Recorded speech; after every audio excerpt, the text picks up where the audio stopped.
Support WrestleTalk!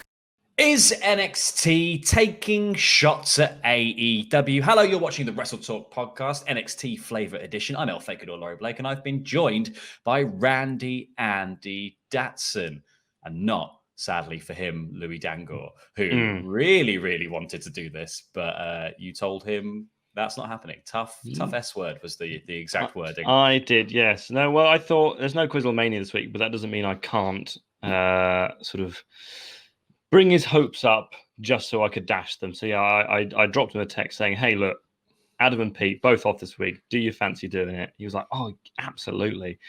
Just so I could, shoot him down, which may seem like bullying, may seem horrible, but I mean, I've taken work, exactly. I've taken enough, so I can give it now. This is how the cycles perpetuate themselves. Andy. Exactly. This is what we've been over in the lessons. Anyway, so let's go on with NXT. We'll be talking about what sort of happened in this week's edition of the show in a bit, but let's talk about some of the other news that came out because it was announced that next week's edition of NXT and the following week, it's a 2-week extravaganza, is going to be an edition of the Great American Bash. Now, why is that interesting? Because for one thing, these are old NWA and WCW pay-per-views. WWE has run them a little bit. They ran them from 2004 to 2009. 2009, and then 2012, it was just a battle royal on a Super SmackDown edition, essentially. So it has a lineage within WWE. NXT obviously has very heavily sort of been part of the footprint of Dusty Rhodes' great works. They are quite obsessed with bringing in matches that he was matches and pay-per-views and things that he's kind of involved in, like taking War Games from WCW and turning that into one of their own pay-per-views. So this kind of feels like a continuation of that trend, like bringing it back in your house recently. Like NXT enjoys pressing the nostalgia buttons and going, let's see what people do. Yes. However, this is going directly up against these two editions of NXT, going directly up against AEW's Fyter Fest. Cody Rhodes has previously tried to acquire the trademarks for old Dusty creations, such as Bash at the Beach, Starrcade, and the Great American Bash. So do you think, Andy, it feels a bit pointed to, on a week that you have decided you need to go up against you need to counter-program against what AEW is doing, you then pick something that Cody has specifically asked to have, and then put it against AEW stuff? Oh, I mean, absolutely. I mean, I think the fact that they've announced it just the week before as well, it's kind of like they've had this in their back pocket for some time, and they thought, you know what, we're going to save it to right at the last moment, and then we're going to drop in the fact that this is one of the copyrights we managed to hold on to, because there have been, I wouldn't say battles as much as they've kind of been trying to hold on to certain ones, or I think they sort of don't realize that they're about to lose one, and as soon as they lose one, they have to reapply for it, and it's basically who gets there first. But yeah, I mean, I don't think there's any kind of, no one's sitting in the back going, oh, we had no idea. Oh, you mean you've got Fyter Fest those 2 weeks? Oh man, I had no idea. So yeah, it feels pretty petty. I mean, I'd like to say that I'm surprised, but they do this all the time. And yeah, Cody, Dusty's son. Dusty, according to Ric Flair, is the guy who came up with the idea for Great American Bash. So yeah, I mean, this is exactly the sort of thing they do all the time. It's a classic WWE move. What I find interesting about this is that like there's no argument as well. Like I think you can put pettiness aside in this degree. You can say that WWE has had a history of using Dusty's stuff anyway, regardless of AEW's existence. They obviously like to play on sort of brand recognition in that sense. And obviously it makes sense to have the Great American Bash was traditionally a July pay-per-view, 4th of July being a very important day in America, so I'm told. Yes, and in the UK now. Yeah, this edition of that also coincides, with just what we get pubs back, finally. Yeah, that's it. Way independence, pubs. But yeah, like in America, much more important. Great American Bash fits that model perfectly here to bring back for that sort of extravaganza. I just think the programming that NXT has and the stuff that they've booked in doesn't feel like this feels like a thrown together thing. This feels like they're just plastering a name on something for the sake of making it sound exciting. Because do you know what would have been a really good match to have on the Great American Bash? I don't know, triple threat for the North American title, maybe? Yeah. Like that, the North American title sounds like the exact sort of thing that should be defended on the Great American Bash. It kind of is being defended, I guess. It's the Adam Cole versus Keith Lee is what is going to be the main event. But what was I going to say? Yeah, it just there's something doesn't feel quite right here. I don't really know what it is, but like. Carry on. I had a thought, but I've lost it. You carry on. I'll try and get it back. I'll carry on. So I think let's have a little comparison of what's going on between WWE and AEW these weeks. So on the first edition of Fyter Fest, which is next week, it's Jurassic Express versus MJF and Wardlow, Private Party versus Proud and Powerful, Hikaru Shida versus Penelope Ford for the Women's Championship, Omega and Page versus the Best Friends for the Tag Championships, and Cody Rhodes versus Jake Hager for the TNT Championship. We then have on NXT Dexter Loomis versus Roderick Strong in a strap match. I've just been looking up strap match, and I'm trying to just find if it is a. Well, is it a Dusty thing? Like I don't know, but that's the one it's that kind of like an evolution of the bull rope match, right? So yeah, the one that the Fiend had with Daniel Bryan at Royal Rumble. Yeah. A whippings match, a kink match. And that's fine. And then we've got the women's fatal four-way between Candice LeRae, Mia Yim, Dakota Kai, and Tegan Knox for the number one contendership to Io Shirai's NXT Women's Championship. And then a handicap match with Rhea Ripley taking on Aliyah and Robert Stone.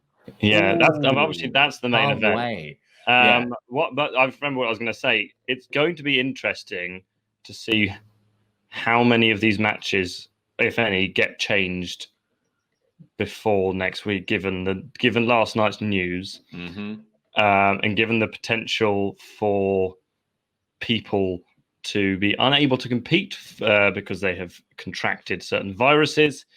I wouldn't be at all surprised if a bunch of these matches are changed without any kind of announcement. They don't want to draw attention to the fact, but then suddenly it's Keith Lee against Raul Mendoza because he was the only guy left who didn't have anything wrong with him. But yeah, I think I wouldn't be at all surprised if the card we have now isn't the card we have in a couple of weeks. And also with AEW, I think COVID is here to reign on WWE's form. Exactly. And like, I mean, so we know that Renee Young's got it. Therefore, you would assume that she may well have passed it on to her husband, John Moxley, and he will have possibly could be in contact with people from AEW. So who knows? Maybe, I mean, because they're doing everything live now. Who knows? There might be a change to their card. But I mean, we're not here to talk about AEW, I suppose. Well, let's talk about AEW one more time, just to lay out their second bit of Fyter Fest. So their night 2, which happens on the following week, is Lance Archer versus Joey Janela. Nyla Rose will be in action. The Young Bucks and FTR versus the Butcher, the Blade, and the Lucha Bros. SCU versus the Dark Order. Orange Cassidy versus Chris Jericho, and John Moxley versus Brian Cage for the AEW World Championship. Now, NXT, on the other hand, has Keith Lee versus Adam Cole, winner takes all for the North American and the NXT Championship. I'm just going to throw it out there. It sounds like AEW's was set in stone a lot longer. The idea for their Fyter Fest and sort of the build to it seems like something that's been happening for a while. Me and Adam were talking last week and saying, like, last week was that first week where it felt like NXT really set in stone its plans for the next few weeks and a bit of like, you know, we'd come out of Takeover in Your House and then we had a couple of weeks of like everyone's getting their heat back, and then suddenly it's like, boom, this is what we're actually going to do now. This is what's happening going forward. And now here we are, sort of accelerated into that process because we're like, it's the Great American Bash and we're doing this. And don't get me wrong, I am really excited for at least 2 of these matches. I think the women's fatal 4-way is going to be great. I think the winner takes all match is going to be a show stealer and potentially should just be the full show. A 2-hour match between Adam Cole and Keith Lee is what I want to see. The strap match between Loomis and Strong, I think will be good. I think it's going to be quite blown away. I'm not blown away by the comedy stuff that NXT has been doing. I'm not blown away by the storyline with Loomis. I think it's vaguely amusing. And the Rhea Ripley, Robert Stone, Aliyah thing feels like an absolute waste of time. Yeah. I just think it's fascinating that WWE has chosen a Dusty Rhodes pay-per-view name to label NXT as this specific set of weeks. After Cody earlier this year was talking about trying to get the trademarks back for them and saying like he thinks that he thinks WWE is a great caretaker of wrestling history, but he, for his family's sake, wants the trademarks to the names of pay-per-views and things that Dusty created.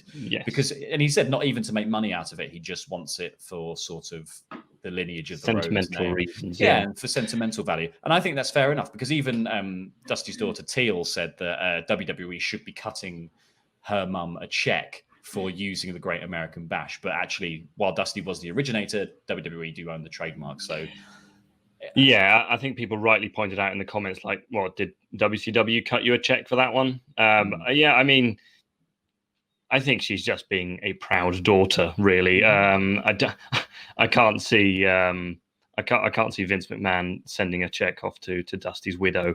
Well, it's unfortunately not how trademark. That's not how works, that's not how business works now. But no, it's a nice idea. Yes, I think overall though, it's quite clearly this is a shot at AEW. And I don't think even the most loyal NXT stan, Louis Dangle, could deny that. I mean, in fact, even in our morning meeting, I think he called WWE petty swear words or something like that for this exact reason. I'm not saying it's not like a really bad thing that they're doing it. It's just an obvious shot. It's not like I'm going, oh, I can't believe they're doing this. So wait a second. Whoa. Oh, it's very similar. Oh, okay. It's not the same one. It's not the worst thing in the world, but it's just like, don't try and pretend that this isn't the exact reason you're doing this. Well, yeah, I think that's the main thing. It feels like a little shot across the bow of AEW, and when they are legit counter programming here, you know, it's funnily enough they have their own 2-week event right when AEW is having their 2-week event. WWE had never had a 2-week event before, really, from what I can, or not in recent years anyway.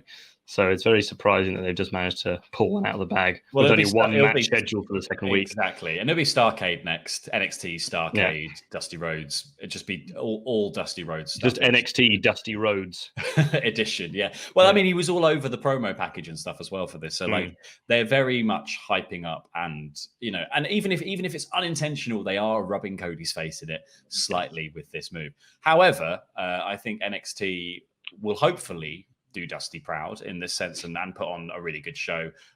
Like I said, I'm not massively keen on a couple of matches they've got booked, but I'm sure they're going to be good. Let's go through what actually happened on this week's edition of NXT, though.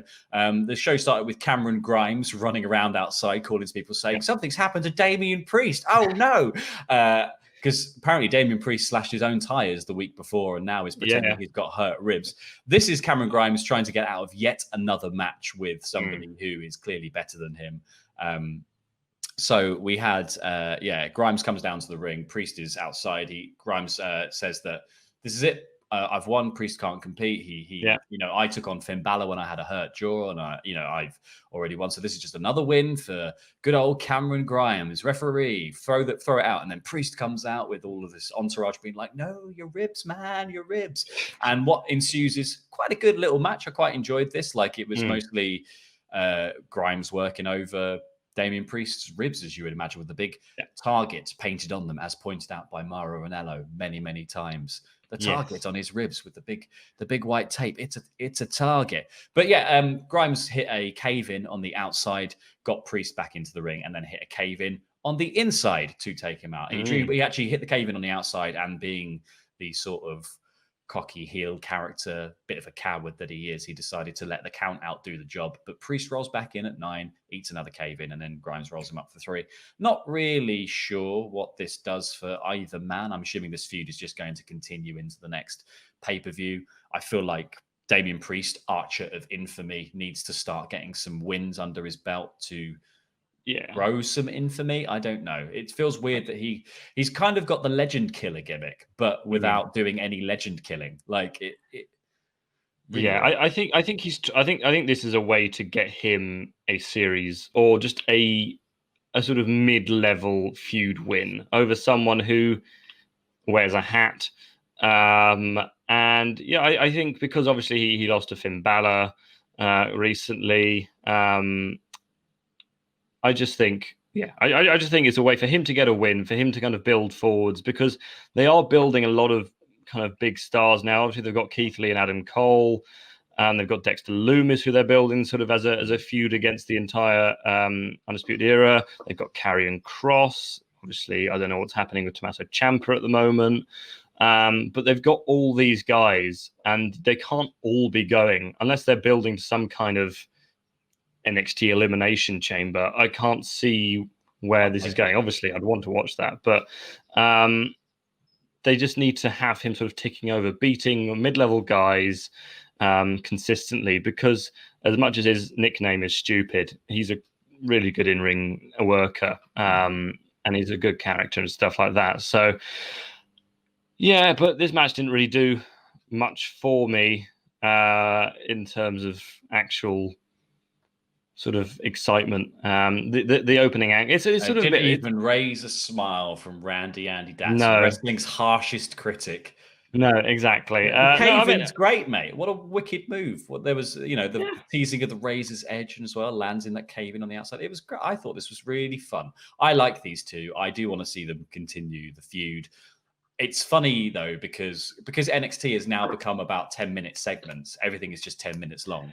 Oh, so it's like we have to get from start to finish in we have to do like an outside bit, an inside bit, and then a match all in 10 minutes. Like there are loads of these random things happening on NXT that just wouldn't have happened before. Yeah, just so many. There was so many matches on this card, and there's just so many little bits. I mean, normally if I'm covering SmackDown, there's like maybe 8 segments, but I think I've got, let's have a look, 1, 2, 3, 4, 5, 6, 7, 8, 9, 10, 11, 12, 13 different segments in 2 hours. Well, this is what me and Adam said. You have to sort of build to nothing in times where, I bet they wish they'd built to nothing now that they've kind of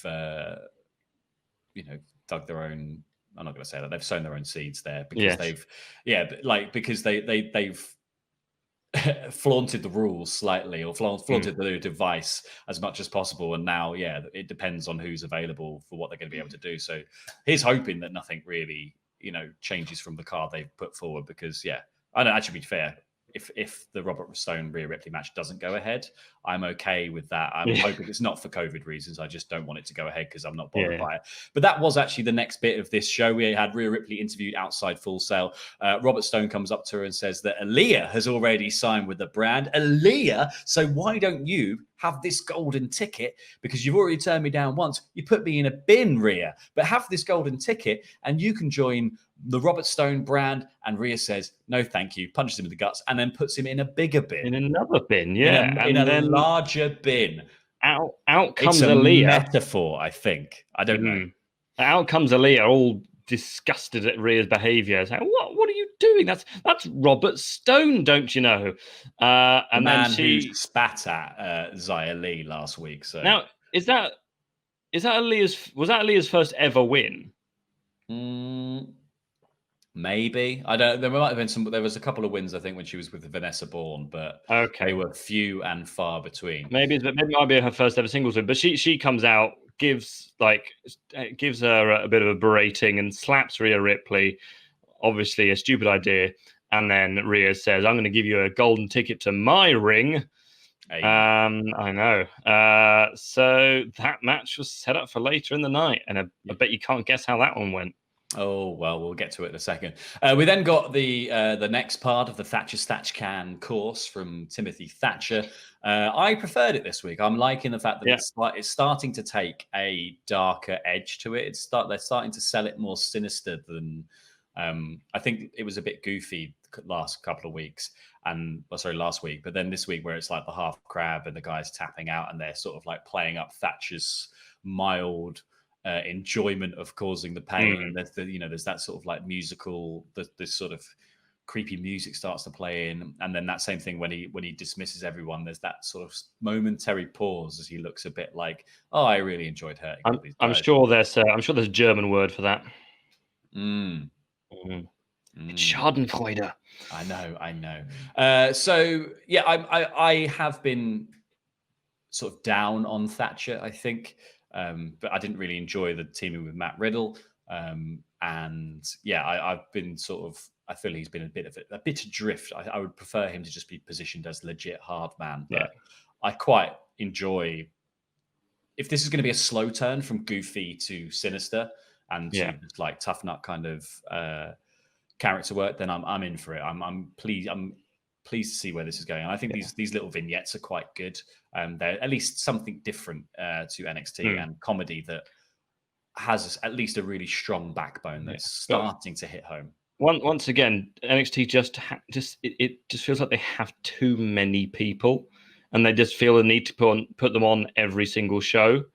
Yeah, that's because you can film it in bulk, Andy. You just filmed all that Thatcher's Thatch Can stuff one day, and then I know 4 weeks worth of content. This is the times we live in. But you need to get Thatcher once. It just feels like you could do this once every 2 weeks, or because they've got every single guy who was on the indies a few months ago, every top guy now. There's just not enough room for them all to do kind of meaningful things. No. Well, I that is a problem that WWE has had, but I prefer that they're featured rather than just lost in the shuffle. Yeah. I think the main roster has a much, at least NXT is giving people the time of day and a bit of TV time and even if stuff's, I think failing, they're still trying it with people. They're giving people the sort of the room to do different things, see what gets over. And even if it's not necessarily getting over, they're trying it again and again, which is, I think, a fairer shake to give people than just going, well, that didn't work this 1 week, so go. And I guess also you don't have the crowd anymore to tell you whether or not something's really god awful. So they're probably hearing the wrestlers and all the trainees they've put at ringside going, way, and they're like, yeah, that's getting over. That's going really well. And it's like, they're paid to do that, guys. We then got Legado del Fantasma, Santos Escobar, the Cruiserweight champion, coming out with Raul Mendoza and Joaquin Wilde to take on Jake Atlas with his terrible, terrible music. Jake, this was really just like a showcase of stuff that Jake could do. I don't think Escobar did anything in this match beyond he just sort of got out the way a lot, and Atlas did a moonsault onto his two cronies. I thought the finish was pretty sudden. Nothing really led to it. Atlas was just hitting all his moves, and Escobar goes, "Do you know what? I can't be bothered with this." Hit him with his finisher. Is it the Phantom Driver? Phantom Driver, yeah. Yeah, and that was it. And it was like, that just made Jake Atlas look really good, and then weak in the same match. I know you're trying to kind of get over this sort of trio, but actually Mendoza and Wilde didn't do anything. All they did was just get beaten up a bit, and but they didn't actually do any distracting.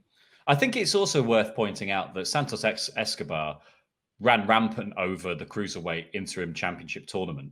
He won every match that he was in and walked out on top.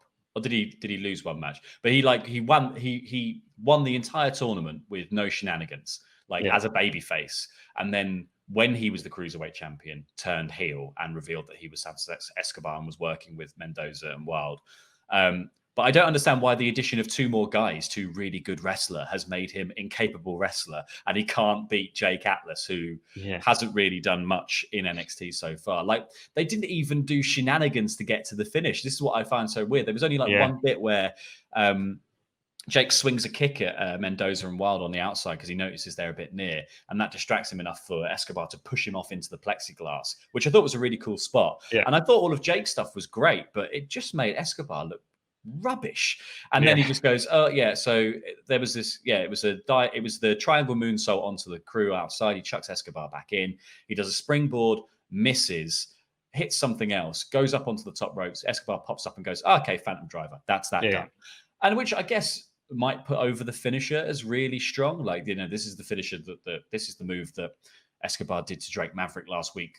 Semi through a table. I'm only going to say semi through a table because I think Escobar went through the table and Maverick went on the floor, and now he's out. But like, I guess it might put over the finisher, but I think you could have made the team of Legado del Fantasma look stronger here and more cohesive. I think you need to have the addition of Wilde and Mendoza make Escobar stronger, or at least to cover his weaknesses. And this didn't really do that. Those guys didn't help him at all, and he didn't really help himself. He just sort of lucked into his finisher. I think this was a match to make Escobar look really, really strong. And instead it made Jake Atlas look strong, which is great. Yeah. Like, I think Jake Atlas is really good. His style's really cool and very unique, but it would have made more sense to have Escobar, at least this be sort of 50-50, and then the difference of having his crew there help with the finish. We then got more of the Undisputed Era gaslighting Roderick Strong, basically telling him that he's kind of weak for not being able to go into the trunk, while talking to registered psychiatrist Kyle O'Reilly rather than going to a real psychiatrist. But this week they managed to G him up. He says, like, last week he ran from the trunk because he didn't want to get into it. He spent most of the week sort of retreating into himself, thinking about it, and he's got over the fear of the trunk. So they take him outside and he hops in. And he's like, he doesn't even care that Kyle O'Reilly was the one pretending to be the psychiatrist. We're not even going to mention that and how sort of weird that is as a concept that the rest of the guys just don't believe him about Dexter Loomis. He hops in the trunk. Then the driver pops the trunk open. He hops back out. And then they're all like, "Yeah, well done, Roddy. You did it." And they're like, "Cool. You got a match against Dexter Loomis later." And he's like, damn. I was really expecting this to be, in my head, what should have happened when they put him in the trunk is the car should have driven away and we should have seen Dexter Loomis lean out the window. And it should. I feel like this story should more be about the fact that the other guys don't believe him and that's wrong than they're right to sort of push Roddy into all these matches with Dexter Loomis to get him over his fear of man who kidnapped him. Yeah, I think there definitely should have been some Loomis shenanigans with the car, either driving away or, I know this is really silly, but like they'd open the trunk again and Loomis was in there somehow. Like Roddy gets in on his own and they open it again and Loomis is sort of spooning him when they reopen it. Because that's the sort of creepy thing that I feel like they could get away with Loomis because he's just a bit weird. But yeah, to be honest, because I've sort of only been watching the highlights and stuff of NXT in the recent weeks, just because I don't have time to watch all of it, I didn't recognize Kyle O'Reilly to start with. I was like, it's a psychiatrist. And then I realized afterwards that it was Kyle O'Reilly because he's growing this giant Laurie beard. It's the glasses, mate. That's what it makes it. It's the old Clark Kent-ism. You put the glasses on, you don't know it's Superman. You don't know it's Kyle O'Reilly. See, this is the thing. I really don't know where this is going now because it's building to this strap match next week, where I imagine the correct thing to do is show that Dexter Loomis has been a horrible monster the whole time and is perfectly capable of destroying Roderick Strong while strapped to him. I wonder if this is going to play into Loomis leaving that picture of him and Dream as the tag team champions last week. So I think we might get sort of Bobby Fish and Kyle, probably Bobby Fish at least, running down, trying to interfere in the match, and Dream might make the save, giving Loomis the win. And then that can build into those two going for the tag team shot, which I think will be a lot of fun.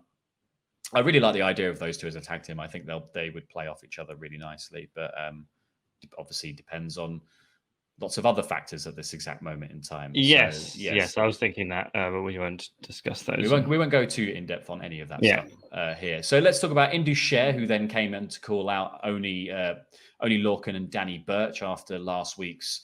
These are all the people in the tag team bit that happened, where everyone ran out. We then got a recap of Champ Bebe, who was saying that he wanted to go for the North American title, Adam Cole, and then it sort of brought in all the other guys who were going for the match, who were having the main event of the show, which was Keith Lee, Finn Balor, and Johnny Gargano, to sort of lay out their legacies in NXT.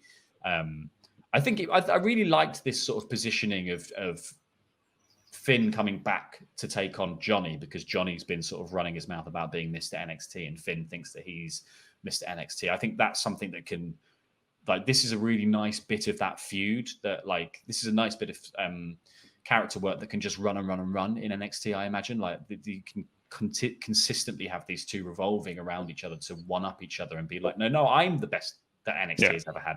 No, I'm the best that NXT has ever had. As we find out later, neither of them are the best that NXT has ever had, but we'll get to that in a second. We then got Casey Catanzaro and Caden Carter, the KC Express, as it was known, versus Dakota Kai and Raquel Gonzalez, who is now apparently going by Big Mummy Cool. Yes, I heard that. I'm glad I wasn't the only. So that's a new thing, is it? Mm-hmm. Big Mummy Cool. Okay. That's fine. It was it didn't. I mean, what they were, the match sort of started with Casey and Casey going after Gonzalez, sort of double teaming her quite a lot, which for a kind of babyface tag team I thought was quite unusual. But I think they kind of had to try something, because they're both 3'0", especially Catanzaro. But that didn't last very long, and then Gonzalez basically just picks up Catanzaro and this one-armed kind of power bomb thing, and that was pretty much it. I mean, and then Kai got Catanzaro in her submission finisher, and Dakota's kind of give a bit of build to next week, where she'll be in the Fatal 4-Way, which was interesting because she was the only person who was in a match from that match this week. Almost as if that show has just been thrown together, Andy. No. They've got a logo. Don't be silly. So they know it's happening for ages. They've made a logo. Again, this is NXT have featured Casey Catanzaro the last 3 weeks, I think, and she has lost every single match. But she's American Ninja Warrior.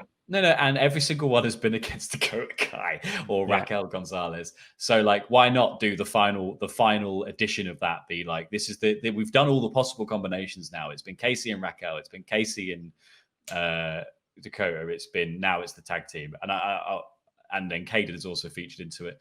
Like, I think this was good. I think this was sort of as well worked. This was almost kind of like a warm up for what was going to happen in the Keith Lee match. As two much smaller opponents try to wear down the much bigger one. But I think they did some pretty cool stuff here with Gonzalez just like fending off all the attacks from the two of them. There was a really good bit where they did the sort of like Caden rolls over the top rope and gets bounced off the back of Casey into the ring. And then we got she goes into that arm drag, but can't arm drag Gonzalez, who just picks her up off the floor like she's nothing, throws her around. I really like the sort of that same thing where they do that leapfrog senton. I think they've, like, Team Ninja or the KC Express have worked really hard on tag team stuff, and they've got some really good moves. And that sort of leapfrog senton they did to Kai, and then that being the finish where they leapfrog her into Gonzalez, who just goes, no, power bomb, and then Kai comes in for the roll up and to get the submission. I think this again, like, it's clever booking, because it all builds to this idea that at some point Kai and Gonzalez are going to implode. Because at the moment, Gonzalez is just saying, she's going to be the NXT Women's Champion. It's like, you've done all the work. Every single match, you've done the work, and Kai has just gone like, and I do the go to kick or this roll up submission thing. That's all Kai really had to offer in this match. So I think that's fascinating booking, and I wonder when they'll pay off on it, because they also are kind of still obsessed with Dakota Kai losing in matches with Tegan Nox in. So I don't think she's particularly going to win the Fatal 4-Way. But then I think Karrion Gonzalez would be an interesting first opponent for Io Shirai. I wonder whether Candice or Nox is a better choice. Yeah, I mean, what I'm not against is the fact that NXT seems to be trying to build more women's tag teams, because heaven knows we need more women's tag teams, because at the moment there are 3 on the main roster. And that's the eternal feud. Andy, I mean, to be honest, for the women's tag belts, that is enough for 3 years of feuds. Well, it's not, because Sasha Banks and Bayley will be splitting up incredibly soon. That's true. So so there will be 2 tag teams soon. Yeah, exactly. So you do need more women's tag teams. I think the belts being in NXT for a little bit would be really useful as well. I think that's probably a good shout too. Like, because it gives them. I think they need to be constantly featured, but I don't think Raw and SmackDown really have room to feature them all the time. They're not that bothered by them. Coming up next, we had Bronson Reed, who called out Karrion Kross last week because he's an idiot, and he sort of reaped what he'd sown. Here, Karrion Kross got to do. I love the fact that Karrion Kross got to do his full entrance with like the lip syncing and all the smoke and the lights and everything. And Bronson Reed just had to sort of march out in the middle of all the smoke, like, what a fight! Oh well, stompy. Here we go. Karrion Kross looked awesome. This was very well booked. I think this was. I think you could have done. We could have done Karrion Kross versus Leon Ruff. We could have done Karrion Kross versus any of the other jobbers that NXT likes to throw people like. But I think feeding people of a caliber like Bronson Reed and of a size like Bronson Reed to Karrion Kross is a much better thing. Like it makes that sort of ticking doomsday clock motif work really well. I really believe that when this guy finally gets his match against Adam Cole or Keith Lee, he is going to win because. And I think the Bronson, like if Keith Lee is going to win at the Great American Bash in 2 weeks' time and become the double champion, like I've been saying for a while, I think Karrion Kross and Keith Lee as the 2 top guys in NXT is just an amazing pairing. And what happened with Bronson Reed here positions Karrion Kross as someone who can shrug off anything that Keith Lee has to throw at him. It's that sort of they're pushing him into an even more powerful Dijak position. And I really, really like that. There were some brilliant moments in this as well where he just picked up Bronson Reed, hits this exploder suplex like it was nothing. Like he just belly to belly, just way, bye mate. Like you're not helping this. I have thrown you. And then Reed fights back with and hits this like couple of punches and an enziguri and then this big German suplex. But Kross flips over out of the suplex and then just rises up like nothing has happened. This is like perfect monster booking. I love Karrion Kross. I can't wait to see more of him and for it to start being about titles because he's already in that mix. You know, he's already given the clock to Adam Cole saying TikTok, and Keith Lee has already smashed the clock. So, you know, I mean, there's that potential that at the winner takes all match, Karrion Kross gets involved and causes disqualification, and then nothing really comes of it, which I think would be a shame. But if it at least positions Karrion Kross to take on Adam Cole, that's fine. If anyone's going to cause a DQ, it should be Karrion Kross. There's every chance that, let's say Keith Lee wins, Karrion Kross could then challenge him for just one of his belts, and then Keith Lee could remain as one champion, and Kross could be the NXT champion or something like that. Because I think the way they're booking him, he should be NXT champion rather than North America champion, because you don't want Keith Lee to go, okay, well, yeah, you can have one of my belts, but you can have the less important one. I think Kross has been positioned in such a way that if he's going to go for a belt, it has to be the top one. Yeah, and I think someone coming up through the ranks to take on Kross, like Kross is made for an underdog. Kross is made to spend 6 months to a year decimating anyone who comes after that belt, and actually choosing opponents rather than just like letting people fight it out for number one contenders. I think Kross should just be like, okay, you're the best. I'm going to take you down. I'm just going to prove that I am the Armageddon that I've said I am. I love it. Fascinating stuff. I especially loved at the end when the ref raises Kross's hand for the victory and he just goes, and she's like, oh, okay. And then Scarlett raises his other hand. It's great character work. It's really cool. and more than just an entrance now. I think it's fabulous. Adam Cole was then interviewed and asked who he would want to win out of the main event tonight. I really liked this promo. I thought it was really good. He said, now the common man would pick the weaker of the opponents, saying that I could beat them. But I am not the common man, baby. I am the champion. So I don't really mind who wins. I'm just concerned with making sure there's enough space on my mantle for one more championship. And then walks off saying, stupid question.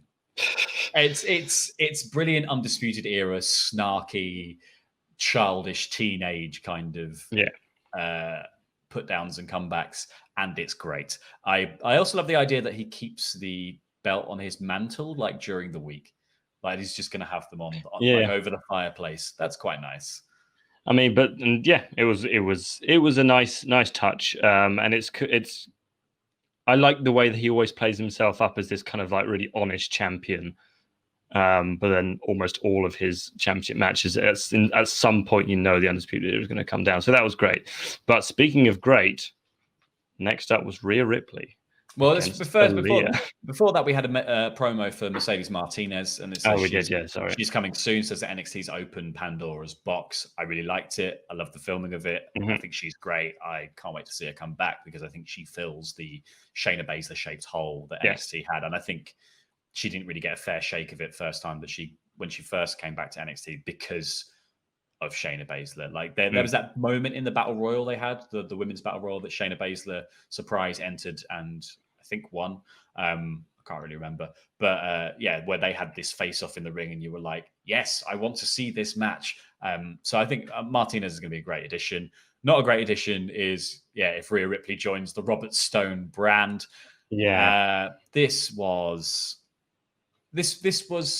just feels beneath Rhea Ripley as someone who, had one of the best matches at WrestleMania against Charlotte Flair, was involved in the triple threat for the NXT Women's Championship like 3 weeks ago. This feels like a demotion, a massive demotion, and it feels like it's just wasting Rhea's time. It obviously features her. I don't necessarily think the sort of like, I'm just going to consistently be bothered by Robert Stone to joining his brand. Obviously, she's never going to join the brand because Robert Stone is a loser as far as NXT has positioned him. Aliyah also in NXT history has been a loser. So this is just to waste time. And it will make, I think the match at the Great American Bash will make Rhea Ripley look strong if she beats two people, including a bloke. Like that's clearly what it's about. But this was just silly. Like Aliyah she immediately runs into the ropes to get away from Rhea Ripley. Rhea just starts chucking around, hits a big drop kick. Rhea hits this clothesline, picks her up, knees her to the face, snapmare. She does like at Robert Stone, then does like a running drop kick. It's all a bit childish and goofy. And then Rhea hits the Prism something. I can't remember what it's called, but the Prism finisher, her submission. And Robert Stone spends about 20 seconds taking his shoe off to chuck it at Rhea. She then chases him, and then to embarrass him, she strips him of his jacket, and he rolls out of the ring. You then expect that Aliyah is going to get the roll-up victory, and that doesn't happen because Rhea Ripley turns around, boots her in the face, hits the riptide, and wins. It was a complete load of gubbins. Yes, Aliyah is so bad that she can't even capitalize on a distraction like that. It's just whatever. And like you said, it's completely beneath Rhea Ripley. She's going to win quite easy next week. I imagine she'll pin Robert Stone because that's always the way these matches go. It just feels like they thought, okay, well, she's been in the title picture for almost a year now. Okay, what we'll do is we'll give her a crap feud just for a bit, and then as soon as Io Shirai needs someone actually worthy of her, then we'll bring her in. Or they'll think, or the other option, obviously now that Charlotte Flair is gone, is just to call her up, just have her completely destroy Robert Stone and Aliyah, and then just go, do you know what? Up you go. You're on Raw now. You're Charlotte Flair. Can you do an American accent? Yeah, well, I think that's probably something they must be thinking of. But this isn't the feud to like obviously they'll just pretend it never happened. But this isn't the feud to catapult her to the main roster, and this should not be her final NXT feud. No. Like this, they should move heaven and earth to insert her into the women's fatal 4-way and have her win that and take on Io for the last match and then move on.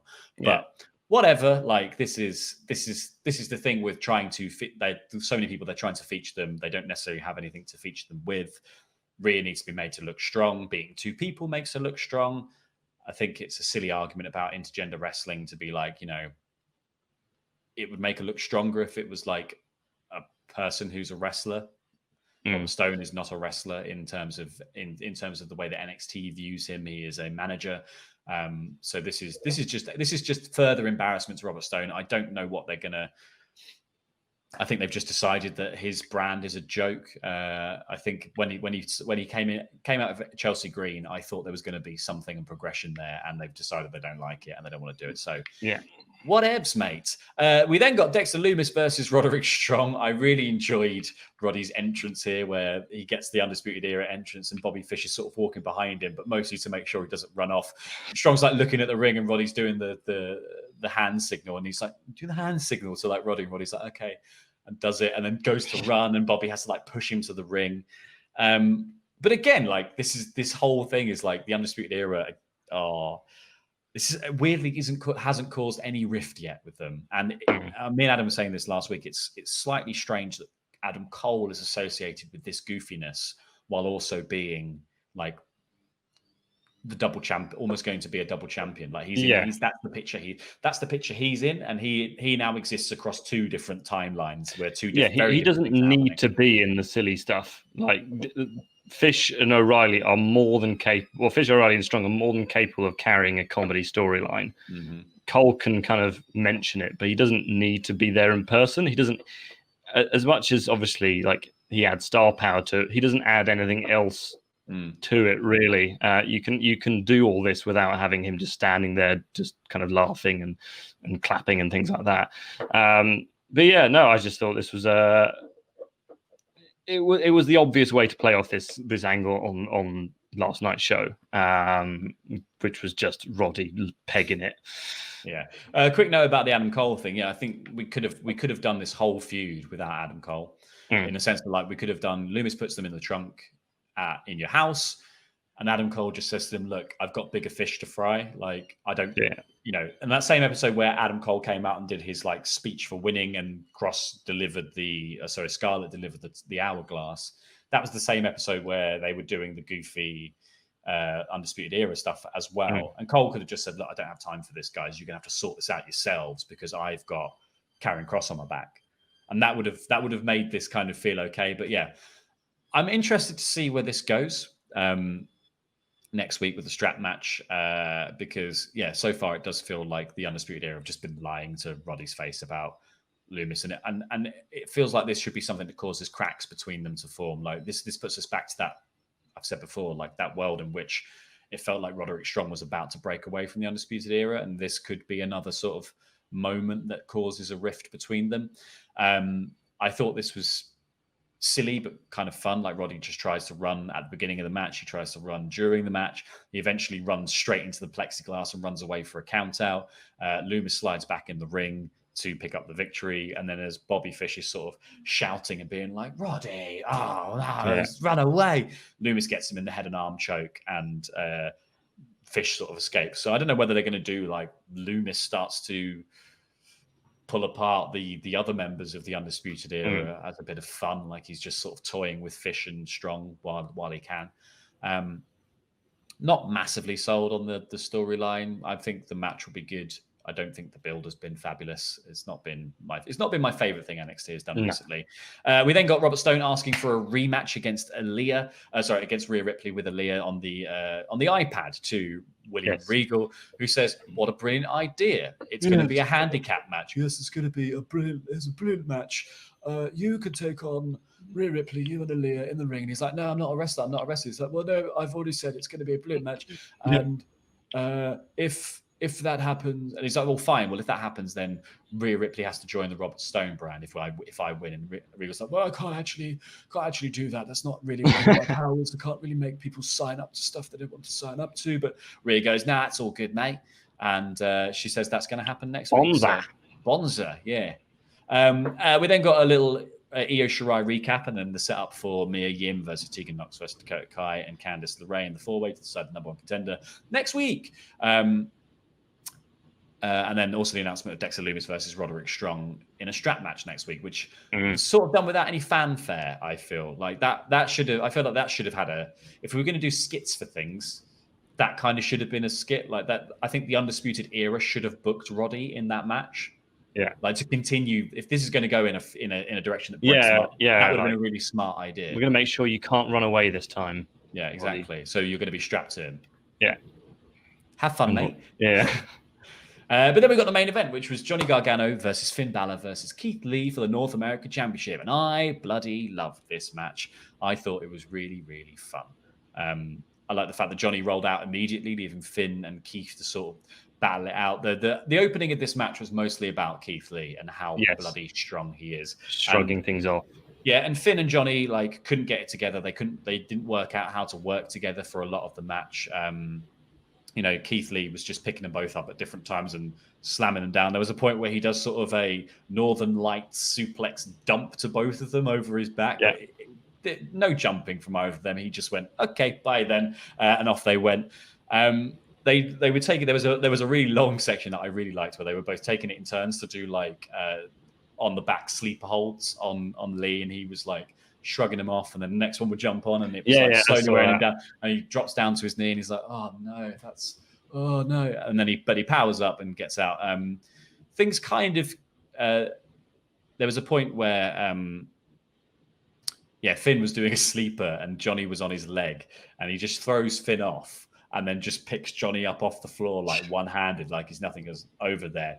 This leads to a bit of a moment outside, and this is where the tables turn, is that he comes outside chasing both guys who've run outside. As he comes around, he's going to chart. He looks like he's going to pounce Johnny through the plexiglass, basically, is the idea. But Finn runs around the corner, hits a sling blade. Johnny hits the cannonball off the apron. Finn goes for a whip into the steps, but Keith Lee sort of stops him.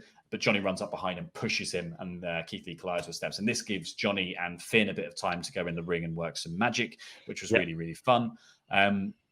I noticed in this that Finn Balor has yet another crap tattoo.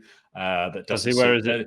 He's got a little dinosaur on his, like an outline dinosaur on his. I think he's had that one for a while now, but it's not great. I've not noticed it before because it just none of his tattoos suit his character. No. His current character is hard nut Irishman, and his tattoos are all I'm a dweeb. But I like the tattoos. I think they're nice tattoos. I just don't think they suit him. But this led to my favorite moment of the match, which was Balor he'd hit a sling blade, was going to go for the shotgun drop kick in the corner, and then they just have Keith Lee just rise out of nowhere next to him, which was just a moment that made me go, ooh. This is the Keith Lee spots that they were doing around Survivor Series last year. They loved Keith Lee rising up at the turnbuckle I'm gonna get you. And this was done in a couple of Dijak matches. It was done in a match famously with Finn Balor, and it was done I think during the Survivor Series match as well, and over Christmas as well, because I remember him doing it with Santa hat on at one point. So there was a bit where I think my favorite bit by far of this match was when Keith Lee goes for the power bomb, and as he pops Finn Balor up, Finn Balor just does a double-footed stomp on the way back down. Yeah. It was bloody awesome. And then so Balor then goes to hit the double. He goes to go for the John Woo, but he hits the John Woo onto Johnny into the back of Lee because they're fighting in the turnbuckle. Yeah. And Lee collapses onto Johnny. Balor climbs up the turnbuckle. There's a bit of shenanigans as both guys get up. Keith Lee buckle bombs Johnny onto Balor and then hits the Big Bang Catastrophe. And Balor's then on the turnbuckle ready to hit the coup de grace. And you think, oh my God, Balor's going to win the North American Championship. I was at the edge of my seat, Balor's going to win the North American Championship. This is so perfectly set up. And it was almost too perfectly set up. It was so telegraphed that you knew it was going to happen, because as it's 1, 2, and Balor jumps, Keith Lee just slides away and Balor hits the coup de grace on Johnny. But Keith Lee just catches Balor and goes, oh, Big Bang Catastrophe for you then. 1, 2, 3. I have won. Adam Cole comes out, faces off against Keith Lee to finish the show. And in 2 weeks' time, we're going to see those two have what I'm hoping is an absolute barn burner. Yes, absolutely. Yeah, I really, really like this main event. And you know, when they promised us this main event last week, I was like, this is going to be ace. This is going to be like old school NXT. You know, main events recently have been about 10 minutes long. This was much longer than that. There were 2 ad breaks in it. So I think the runtime was probably nearer 20, 25 minutes, but obviously 15 minutes we got to see. It was really, really fun. I really liked all 3 of these guys working together. I think the match ebbed and flowed really nicely. It had the right sort of build. I think that sort of opening segment of going, these guys can't work out how to work together to cut down the bigger man. There's a brief moment where they do. Then we get the 2 smaller guys doing the kind of more technical wrestling stuff on each other. Then Keith Lee comes back in, and then it is just, let's just see what weird combinations of things we can do to finish the match. And it was brilliant. I really, really liked it. Overall, this week's NXT for me was a very good show. I think it would probably be like a low 4, high 3. Again, like I've said before, I'm not massively keen on all the comedy stuff they've been doing, but I think it's starting to find its feet. There was some very good stuff that I like. The main event was great. I thought the Casey Catanzaro, Dakota Kai, Raquel Gonzalez match was fun. Like I said, I wasn't massively fussed about the way the Jake Atlas Phantasma match worked, but I think Jake Atlas came out of it looking really good. Thatch Can is winning me over slowly and slowly. Yeah. Karrion Kross versus Bronson Reed was exactly the match I wanted to see. So there's a lot to like on this week's NXT. How is it for you, Andy, as someone who doesn't watch on a regular basis? I enjoy. I mean, as someone who watches SmackDown on a regular basis, this was a lovely break from that. I really enjoyed plenty of parts of this. As you sort of say, there were bits that were not to like the Rhea Ripley stuff. But yeah, most of it, unlike on the main roster, at least every single segment sort of did build to something that's going to be happening in the next couple of weeks. There was nothing that kind of was like so pointless that you just thought, okay, well, they did that. I mean, at least the Rhea Ripley stuff is leading to a match next week. And at least I think in their minds, they're doing something that's going to get her more over because she's going to beat up a man. So we'll see. But yeah, no, I think a kind of high 3 is where I'd put it. Obviously, probably have higher expectations for NXT than I do for SmackDown. But yeah, high 3, low 4, just like you. Fabulous. Well, that's all we've got time for talking about NXT from this week. So let us know what you thought of the show in the comments down below. Like the video if you enjoyed it and subscribe to the channel if you haven't already for more awesome WrestleTalk stuff. You can also click the button that's appeared on screen to become a pledge hammer on Patreon, which gets you even more excellent things, including bonus podcasts with Ollie and Luke reviewing old wrestling shows. So that is well worth your dollar. Thank you for watching. Like I said, that was NXT.